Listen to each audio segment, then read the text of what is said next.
What happens when the headset with the best specs on paper in terms of power and quality meets controllers of comparable value? You get what you're about to see. Today I'll show you the Surreal touch controllers by Surreal Interactive, which aim to let you enjoy PCVR through the Vision Pro in the best way possible. If you're ready, let's get started. Whenever we talk about virtual reality, every now and then a product comes along that seems ready to shake things up, and that is precisely what the Surreal Touch for Apple Vision Pro are trying to do. Imagine being able to transform your Vision Pro into a PCVR gaming machine. It is no longer just a dream, but a real possibility thanks to these controllers. The first thing that stands out is the concept behind these devices. They are completely autonomous, featuring two integrated cameras that make them independent from the headset. No base stations, no reliance on the Vision Pro's cameras for tracking. You can move them above your head, behind your back, and they will still do their job. It is the same principle we saw with the never sufficiently appreciated Pro Touch for the Meta Quest Pro. Theoretically, it is quite impressive, and they claim to be reliable enough to provide a decent gaming experience. In this video, I'll try to explain if they be worthy of Apple's headset.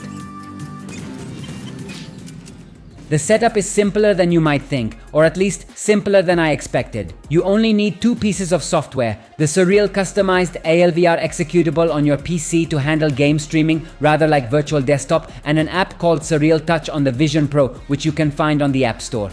Pair the controllers via Bluetooth, configure the streaming, and you are ready to go.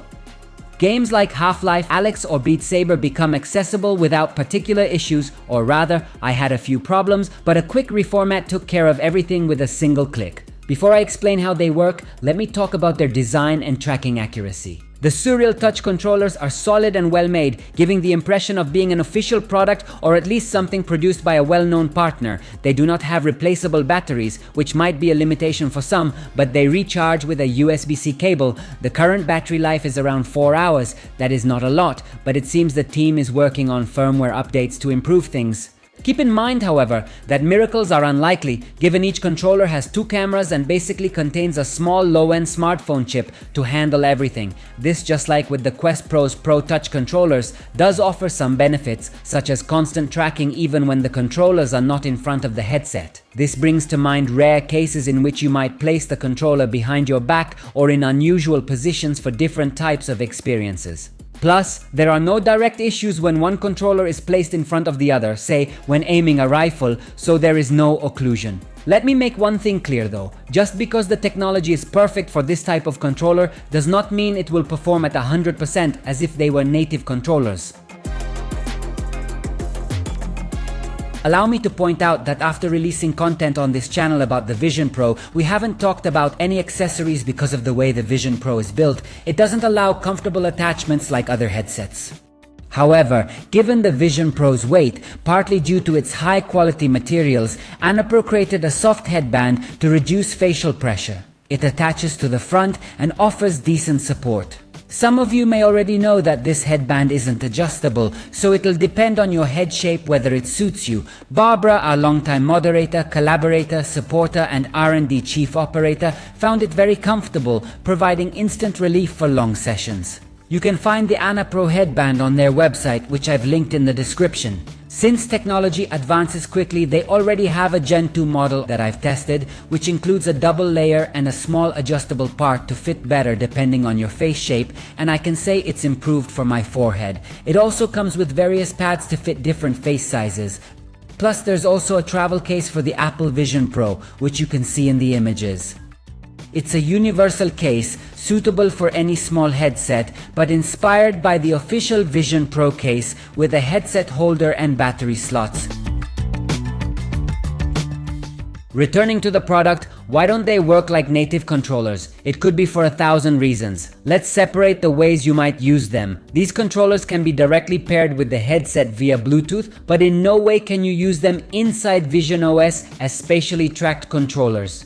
You won't be able to navigate menus, much less use them in the few games currently available on Apple Vision Pro, like Synth Riders or Demeo. Naturally, this isn't the controller's fault, it's a limitation from Apple, which hasn't enabled that feature. But if the rumors are true that Sony is actively working with Apple to make PSVR 2 controllers compatible with AVP, I think that will open the door to other possibilities. We'll see when the time comes.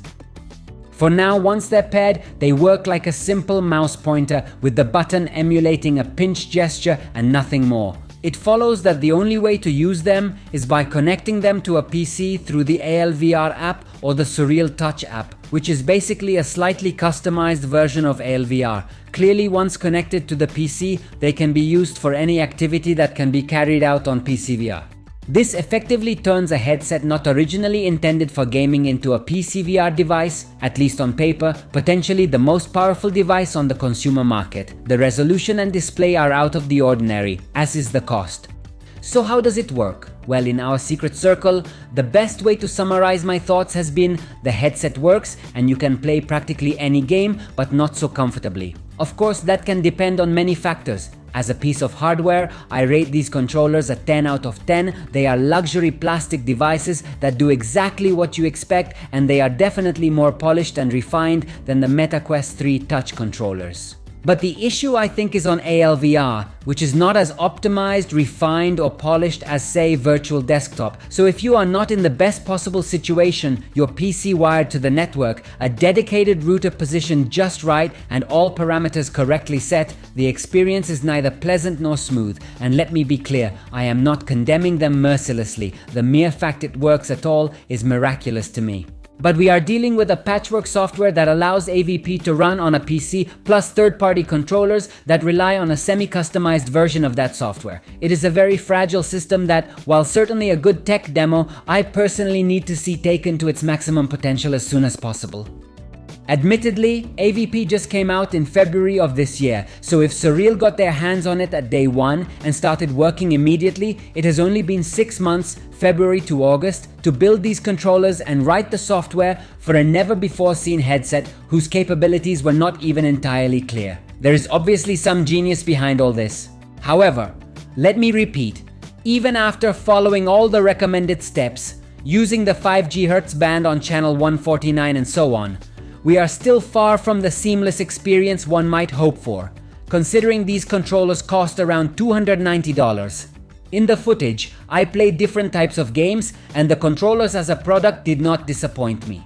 But their precision is not millimeter perfect. There is always a bit of latency, sometimes rotations are not properly recognized, and occasionally there is some drifting that corrects itself after a few seconds. However, to be fair, that happens sometimes with Meta's Pro controllers too, a clear sign this is a common drawback of using controllers connected to your home Wi-Fi. Still, the Surreal Touch is a breath of fresh air, or perhaps a show of strength proving that even small teams of extraordinary people can do big things. I am really curious to see if the PSVR 2 controllers might become compatible with AVP, which would undoubtedly pave the way for Surreal and others as well. The thing I am most interested in, something I have hinted at in previous videos, is the possibility of these controllers becoming compatible with PCs in a standalone way. In other words, being able to use them independently, whether you are using a Pimax, an Index, a Deckard, or any other headset. I do not think it is impossible, but I do not see it happening in the near term. In the short term, it will surely be necessary to improve the way these controllers communicate with AVP, and maybe develop a proprietary streaming app that does better than what I am seeing so far with ALVR.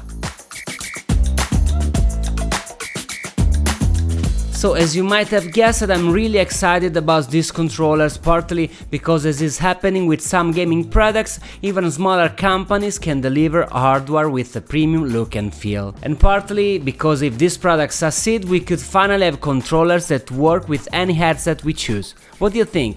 Leave a comment below and I'll see you in the next video.